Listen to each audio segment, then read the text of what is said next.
Hello learners, welcome back to Bhagyoday Academy. इस video में हम लोग स्ट्रेंथ ऑफ मटेरियल के क्वेश्चंस देखेंगे जो कि आपके यूपीपीएससी एई पेपर 2013 में आए थे। फर्स्ट क्वेश्चन है, the point of contraflexure is a point where a shear force changes sign, B bending moment is zero और changes sign, C shear force is maximum, D bending moment is maximum. अभी तक जहाँ तक है सब लोगों ने सही गैस किया होगा। पॉइंट ऑफ कॉन्ट्राफ्लेक्शन वो पॉइंट है जहाँ पे बेंडिंग मोमेंट अपना चेंज करता है साइन या फिर जीरो होता है। So option B is the correct answer. Next, a simply supported beam carried a load P through a bracket as shown in the figure. The maximum bending moment in the beam is A PL by 2, B PL by 2 plus AP by 2, C PL by 2 plus AP, D PL by 2 minus AP। तो अगर हम इस question को दोबारा बनाएं, ये आपकी क्या है, एक सिंपली सपोर्टेड बीम है जिसकी लेंथ कितनी दे दी है, L दे दी है। ये रही आपकी सिंपली सपोर्टेड बीम, मार्क कर लेते हैं पॉइंट ए और बी। अब ये जो ब्रैकेट पे आपको लोड दिया है P, ये वाला जो लोड है इसी को हम लोग रिजॉल्व कर लेंगे और इस पॉइंट पे ले आएंगे सेंटर में, जिसको हम लोग बोल सकते हैं पॉइंट C। तो ये रहा आपका पॉइंट C जहाँ पे आपका एक लोड लगेगा वर्टिकल डाउनवर्ड डायरेक्शन में P। और देख सकते हैं इसको अगर हम लोग रिजॉल्व करेंगे तो यहाँ पे आपके पॉइंट C पे दो फोर्सेस लगाएंगे।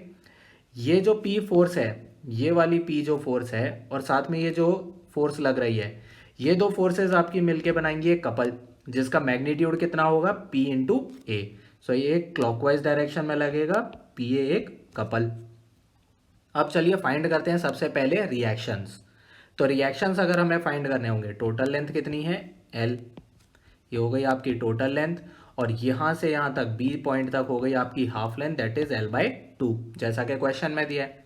तो हम लोग अगर मोमेंट अबाउट बी लेंगे, ठीक है, हम लोग क्या ले रहे हैं, moment about, at the rate का मतलब है अबाउट बी।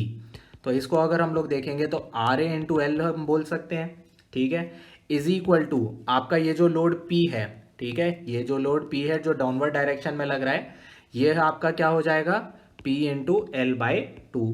इसके बाद जो पी ए आपका कपल लग रहा था सेंटर पे, वो आपका क्लॉकवाइज डायरेक्शन में लग रहा है, इसीलिए माइनस पी ए। इससे अगर हम लोग फाइंड करें अपनी रिएक्शन एट ए की वैल्यू तो क्या आ जाएगी, P divided by 2 minus P A upon L. यह आ गया आपका क्या, रिएक्शन एट ए। अब बेंडिंग मोमेंट हमें कैसा फाइंड करना है, मैक्सिमम फाइंड करना है, और ये कैसी बीम है, सिंपली सपोर्टेड, इसीलिए मैक्सिमम बेंडिंग मोमेंट आपका सी पॉइंट पे आ जाएगा जहां पे आपका पॉइंट लोड लग रहा है और कपल लग रहा है। तो इसी को अगर हम लोग फाइंड करें, moment at C is equal to R A into L by 2, ठीक है। एक बार तो आपका इतना ही रहेगा, और जैसे ही हम सी पॉइंट के थोड़ा सा राइट में चलेंगे तो आपका क्लॉकवाइज कपल भी ऐड हो जाएगा, तो हम डायरेक्ट ही कर देते हैं, तो प्लस पी ए आपका कपल हो जाएगा, ठीक है। अब इसमें आर ए की वैल्यू सब्सटीट्यूट करते हैं, तो P divided by 2 minus P into A upon L whole multiply by L by 2 plus P A. ये हो गया आपका moment at C.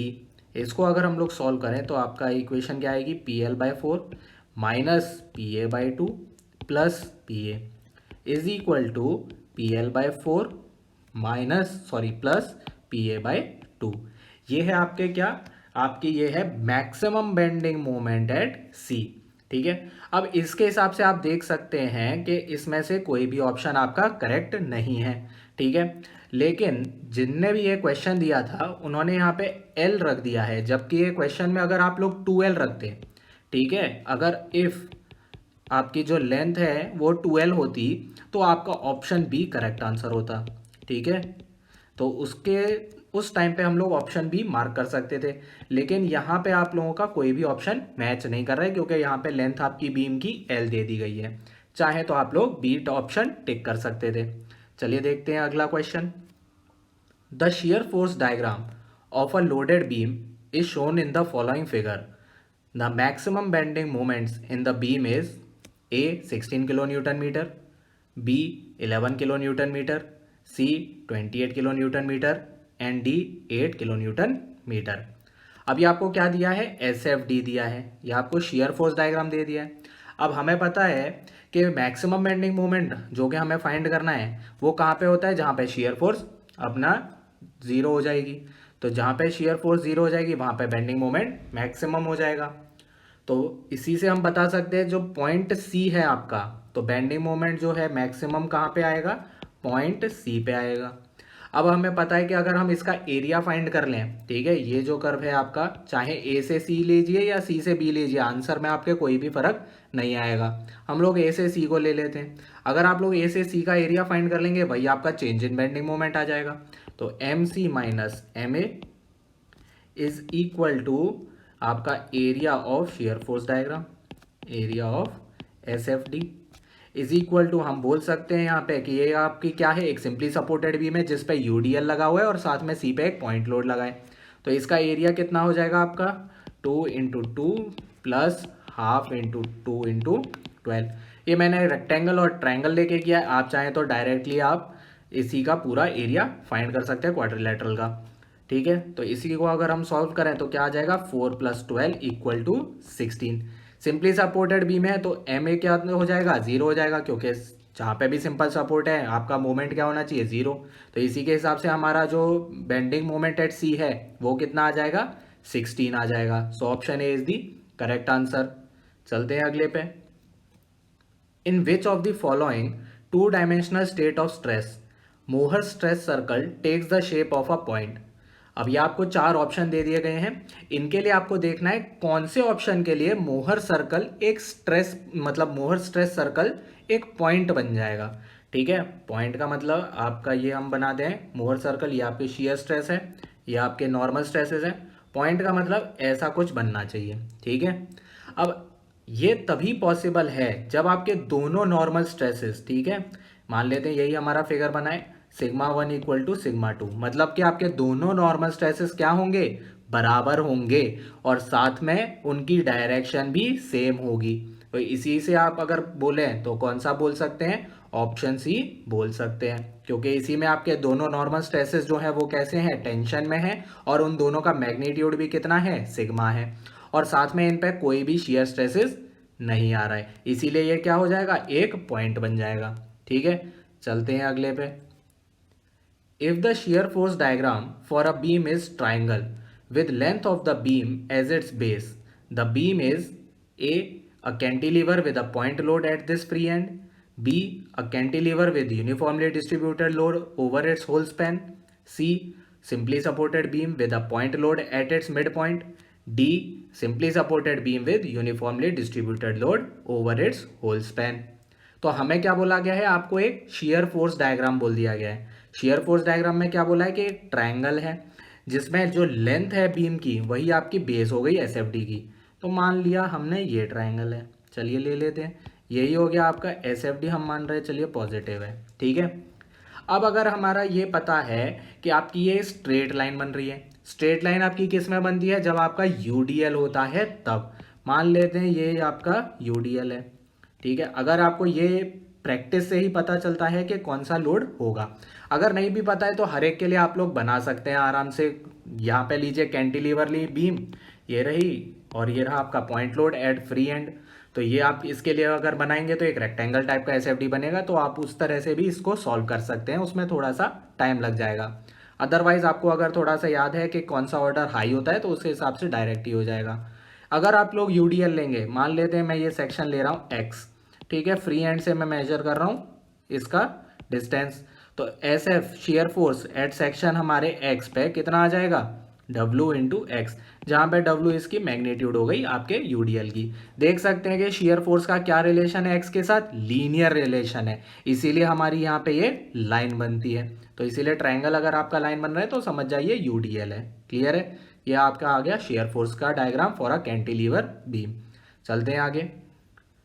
The Erichsen cupping number of a metal sheet indicates its A ductility, B hardenability, C toughness and D drawing ability. तो आपका Ericsson cupping जो number होता है वो आपकी बताता है drawing ability. So option D is the correct answer. और अगर आपको इसमें ड्राइंग एबिलिटी नहीं दिखता तो आप लोग इसमें डक्टिलिटी को टिक करते हैं, क्योंकि आपकी जिसका भी मटेरियल की डक्टिलिटी हाई होगी उसी को आप लोग अच्छे से ड्रॉ कर सकते हैं। ठीक है, चलते हैं आगे। In an I section of a beam subjected to transverse shear force, the maximum shear stress is developed at A the bottom edge of the top flange, B the top edge of the top flange, C the centre of the web and D the upper as of the bottom flange. यहाँ पे आपको किसके लिए पूछा गया है? Transfer shear force के लिए पूछा गया है। मान लेते हैं यही हमारी एक आई बीम है, ठीक है। पहले आई बीम को ही बना लेते हैं जिसका क्रॉस सेक्शन आई है, ठीक है। ये हो गई आपकी आई सेक्शन, ठीक है। अब ये जो है आपके टॉप और बॉटम, इनको हम लोग क्या कहते हैं? फ्लैंज कहते हैं। ये हो गए आपके फ्लैंज। और ये जो मिडिल पार्ट है इसी को हम लोग वेब कहते हैं, ठीक है। ये आ गई आपकी वेब। अगर अब इसका आप शियर स्ट्रेस डायग्राम बनाएंगे तो इसका डिस्ट्रीब्यूशन कुछ इस तरह से होता है। ये आ गया आपका इसका शियर फोर्स डायग्राम, ठीक है। चाहे तो इसको डिराइव भी कर सकते हैं आप लोग, लेकिन ये बहुत ही कॉमन एक क्वेश्चन है, इसीलिए याद रख लीजिएगा, ठीक है। तो ये अगर आप देखें तो वेब के जो सेंटर है वहीं पे हमारा शियर स्ट्रेस का मैग्नीट्यूड जो है वो मैक्सिमम पहुंच रहा है। तो इसीलिए हम कह सकते हैं कि इसका करेक्ट ऑप्शन कौन सा होगा? Option C, the centre of the web, ठीक है। चलते हैं आगे। The equivalent length of a column supported firmly at both ends is A 0.5 L, B 0.707 L, C L and D 2L। तो अगर हम लोगों को पता है कि फर्मली एट बोथ हैंड्स का मतलब क्या हो गया? बोथ हैंड्स फिक्स्ड, ठीक है। फर्मली का मतलब बोथ हैंड्स कैसे होंगे? इसके फिक्स्ड होंगे, ठीक है। और फिक्स्ड के लिए हमें पता है कि जो इक्विवेलेंट लेंथ होती है उसे हम कैसे कहते हैं? अल्फा इंटू एल कहते हैं। और जो अल्फा की वैल्यू होती है फिक्स्ड के लिए वो होती है आपकी 1/2। तो ये हो गया आपका L/2। तो इसी को हम कह सकते हैं 0.5 L। So option A is the correct answer. वहीं अगर हम लोग बोथ हैंड्स हिंज्ड कहते तो आपका L हो जाता। ये हो गई आपकी बोथ हैंड्स हिंज्ड की कंडीशन, ठीक है, हिंज्ड की कंडीशन। इसके अलावा अगर आपका फिक्स्ड एंड फ्री होता, सॉरी फिक्स्ड एंड हिंज्ड होता तो आप लोग क्या कह सकते थे कि 0.707 L। ये किसकी कंडीशन है? फिक्स्ड एंड हिंज्ड की कंडीशन है, ठीक है। और 2L किसकी कंडीशन है? आपकी फिक्स्ड एंड फ्री की कंडीशन है। ये चारों ही कॉमन है, कुछ भी पूछा जा सकता है, तो इसीलिए चारों ही याद होनी चाहिए। चलते हैं अगले पे।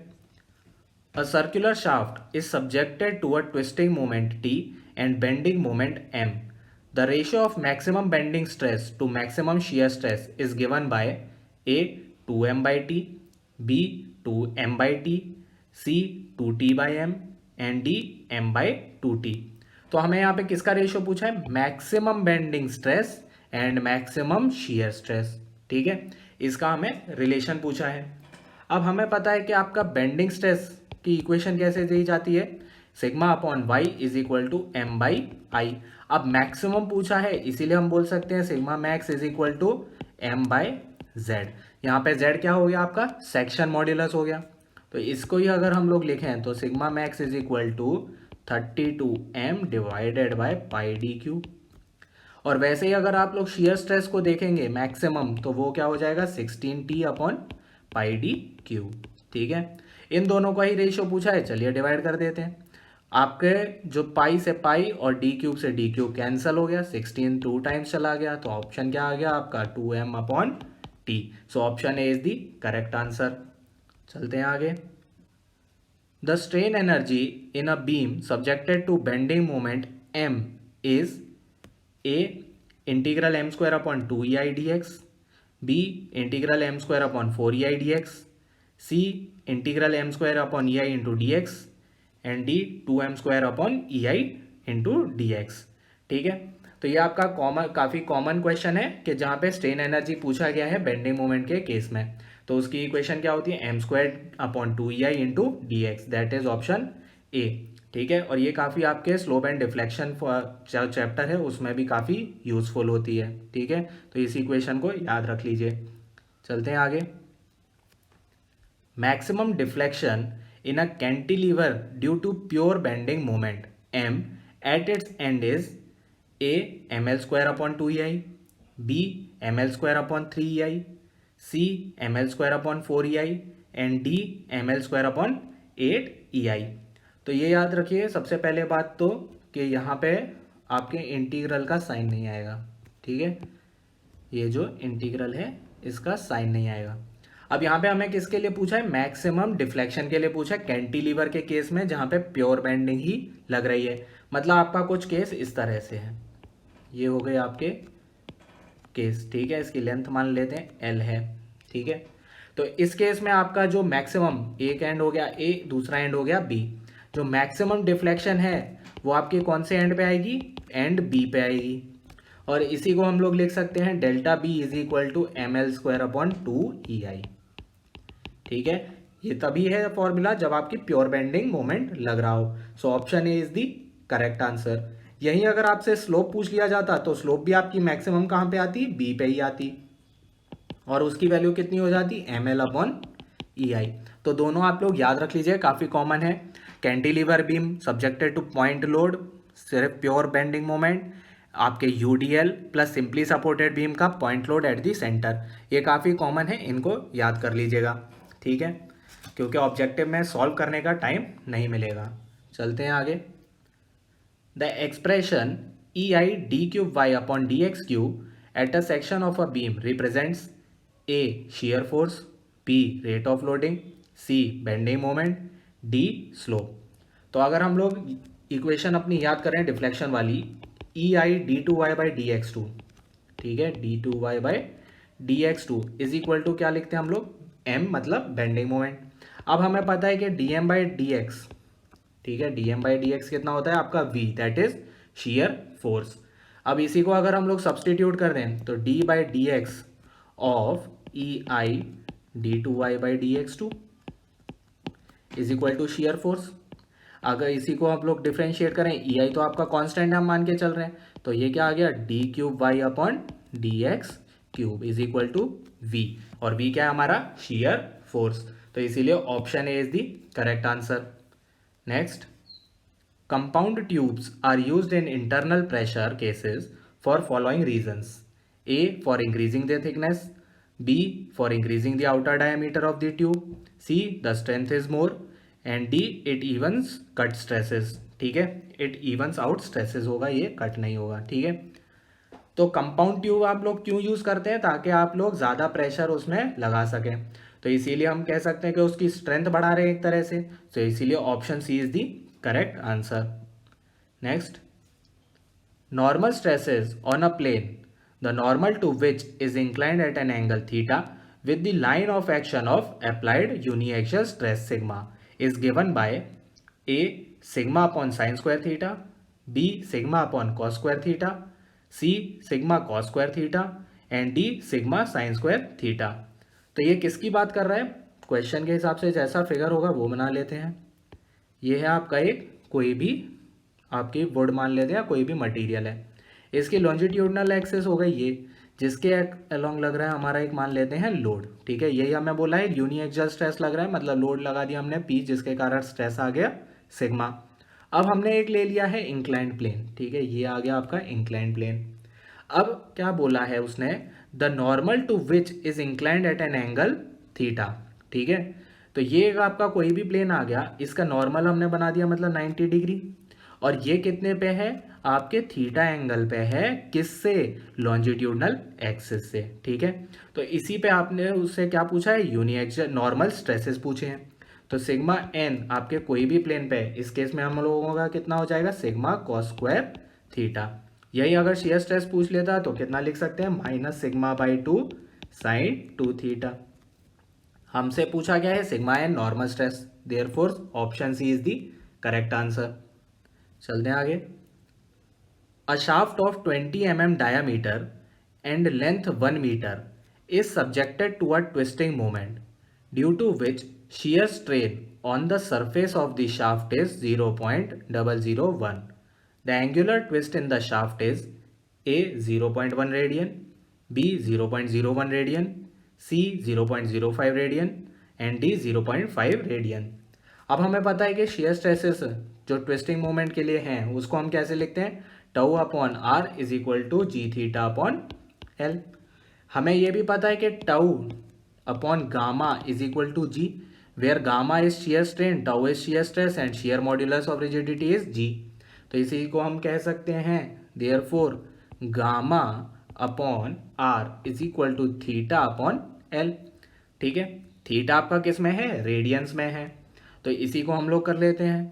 तो गामा आपको क्या बताना है, एंगुलर ट्विस्ट बताना है, ठीक है। तो थीटा आपका एंगुलर ट्विस्ट है और आपको दे रखा है कितना, शियर स्ट्रेन, इसीलिए हमने गामा निकाला है, ठीक है। शियर स्ट्रेन आपका गामा है। तो 0.001 इंटू आपके लेंथ से मल्टीप्लाई हो जाएगी। 1 मीटर को आपको किस में करना पड़ेगा, आपको में कर लेते हैं। क्यों, क्योंकि नीचे हमारा जो रेडियस होगा वो भी हम लोग में रख रहे हैं। यहाँ पे डायमीटर दिया है तो रेडियस हो गया 10 इज इक्वल टू, इसको अगर हम सॉल्व करेंगे तो आ गया कितना, 1/10 आ गया, इज इक्वल टू 0.1 रेडियंस। सो इससे ऑप्शन कौन सा हो गया, ए, दैट इज 0.1 रेडियंस। अगला, a beam of uniform strength is one in which a bending moment is same throughout the beam, B deflection is the same throughout the length, C bending stress is same in every section along the longitudinal axis, and D shear stress is uniform throughout the beam। तो हमें पता है कि beam of uniform strength कौन सी होती है, जिसमें आपके जो बेंडिंग स्ट्रेसेस है वो throughout the beam same रहते हैं, इसीलिए option C is the correct answer. The torque transmitted by a solid shaft of diameter d and maximum allowable shear stress tau is A pi by 4 tau d cube, B pi by 16 tau into d cube, C pi by 32 tau d cube and D pi by 64 tau d cube।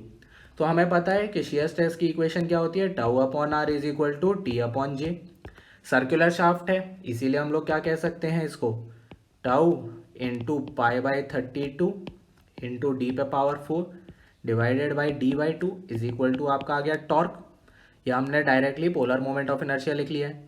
2 से ये चला गया आपका 16, D से चला गया 3 times, तो ये हो गया tau into pi by 16 D cube is equal to torque transmitted. So option B is the correct answer. चलते हैं आगे। A thick cylinder having R0 and Ri as outer and inner radii is subjected to an internal pressure P. The maximum tangential stress at the inner surface of the cylinder is option A P R0 square plus Ri square upon R0 square minus Ri square, B P R0 square minus Ri square upon R0 square plus Ri square, C 2P Ri square upon R0 square minus Ri square and D P into R naught square minus R I square upon R I square. तो ये आपको किसकी बात कर रहा है, thick cylinder की बात कर रहा है, ठीक है। उसके रेडियस आपको दे दिए हैं और साथ में बोला है कि इंटरनल प्रेशर से ही सब्जेक्ट किया गया है, मतलब इस सिलेंडर में सिर्फ इंटरनल ही, मतलब इनसाइड रेडियस पे ही प्रेशर लगा है, आउटसाइड में जीरो है। और आपसे पूछा है मैक्सिमम टेंजेंशियल स्ट्रेस कहाँ पे होंगे, ठीक है, मतलब इनर सरफेस पे कितने होंगे। तो याद रहेगा आपको कि आपके जो टेंजेंशियल स्ट्रेसेस होते हैं वो मैक्सिमम इनर रेडियस पे ही मिलते हैं। तो इन ऑप्शन में से आपके हिसाब से जिसकी भी मैक्सिमम वैल्यू आ सकती है वही आपका आंसर हो गया। तो उससे ही आप लोग डायरेक्ट ही बता सकते हैं ऑप्शन ए आपका मैक्सिमम है, that is the correct answer. इसमें जो याद रखने की आपको बात है वो है कि आपके जो स्ट्रेसेस हैं उसका फॉर्मूला होता है A upon R square plus B, और जो प्रेशर होता है वो होता है आपका A upon R square minus B. Boundary condition आपको दी गई है, प्रेशर एट आउटर रेडियस 0 है और प्रेशर एट इनर रेडियस आपका P है। तो उससे भी आप लोग फाइंड कर सकते हैं और सब्सटीट्यूट करके वैल्यूज निकाल के सॉल्व कर सकते हैं, ठीक है। नहीं तो इजी तरीका यही है कि मैक्सिमम आपका इनर सरफेस पे ही होता है, मैक्सिमम वैल्यू देखिए किस में आएगी, वही आपका करेक्ट आंसर है, ठीक है। चलते हैं आगे। A thin cylindrical shell of diameter D and thickness T is subjected to an internal pressure P. The Poisson's ratio is nu. The ratio of longitudinal strain to volumetric strain is A 1 minus nu upon 2 minus nu, B 2 minus nu upon 1 minus nu, C 1 minus 2 nu upon 3 minus 4 nu and D 1 minus 2 nu upon 5 minus 4 nu। तो आपको पता है longitudinal strain क्या होता है, delta L upon L। ये हो गया आपका लॉन्जिट्यूडनल स्ट्रेन, जिसकी वैल्यू आपकी कितनी आती है, हम लोग डायरेक्ट ही फॉर्मूला लिख रहा हूं मैं, पी डी अपॉन 4TE। अगर आपको चाहिए तो आप लोग इसे सॉल्व भी कर सकते हैं। कैसे सॉल्व करेंगे, जैसे volumetric strain is equal to, चलिए यहाँ पे लिख देते हैं, volumetric strain is equal to आपका 1/E जो भी आपका लॉन्जिट्यूडनल स्ट्रेस है minus mu into sigma H जो कि आपका हूप स्ट्रेस है। इनमें आप लोग वैल्यू सब्सटीट्यूट करेंगे। Sigma H is equal to क्या होता है PD/2T, और इसी के आपका लॉन्जिट्यूडनल क्या होता है हाफ ऑफ हूप स्ट्रेस। ठीक है, इन सब वैल्यूज़ को सब्सटीट्यूट करके आप लोग यहाँ पे पहुँच सकते हैं। आ जाएगा 1 - 2 म्यू। ठीक है, आपका म्यू क्या है पॉइजन्स रेशियो है जो कि यहाँ पे न्यू की तरह दे दिया गया है। वॉल्यूमेट्रिक स्ट्रेन कितना हो जाएगा आपका 2 ΔT/D plus ΔL/L is equal to PD/4TE into 5 - 4 nu. ठीक है, इसको भी न्यू ही कर लेते हैं। तो ये फॉर्मूला आपको याद नहीं है तो आप आराम से निकाल सकते हैं अगर थोड़ा सा भी याद है तो। ठीक है, volumetric strain is equal to क्या है 2 ΔT/D प्लस ΔL/L। ठीक है, तो आपके दोनों को हम लोग क्या करेंगे डिवाइड कर देंगे क्योंकि यहाँ पे रेशियो पूछा है। ये चीज़ें तो आपकी क्या हो गई कैंसिल हो गई, तो ऑप्शन क्या आ गया सीधे 1 - 2 न्यू/5 - 4 new, that is option D is the correct answer. ठीक है, चलते हैं आगे। In a compression, the fracture on cast iron specimen would occur along A. the axis of the load, B. an oblique plane, C. at right angle to the axis of the specimen and D. none of the above। तो compression test अगर आप लोग कर रहे हैं cast ion पे, तो हमने जैसे थोड़ी देर पहले ही ऊपर के क्वेश्चन में देखा था कि यूनी एक्सियल स्ट्रेस लगा था, और जो उसके इंक्लाइन प्लेन होता है वहाँ पे आपके शियर स्ट्रेसेस भी डेवलप होते हैं। तो इंक्लाइन प्लेन पे शियर स्ट्रेसेस डेवलप हो रहे हैं और हमें पता है कि जो कास्ट आयन है, ठीक है, कास्ट आयन जो है वो शियर स्ट्रेस उसमें आपके फेलियर हो सकती है क्योंकि कंप्रेशन में स्ट्रांग होता है, शियर में वो वीक होता है। तो इसीलिए आपके किसी भी ऑब्लिक प्लेन के अलोंग जहाँ पे शियर स्ट्रेस मैक्सिमम होंगे वहीं पे से वो फेल हो जाएगा। इसीलिए इसका ऑप्शन क्या हो जाएगा option B an oblique plane. ठीक है, तो यहाँ पे खत्म होता है आपके स्ट्रेंथ ऑफ मटेरियल का डिटेल्ड सॉल्यूशन।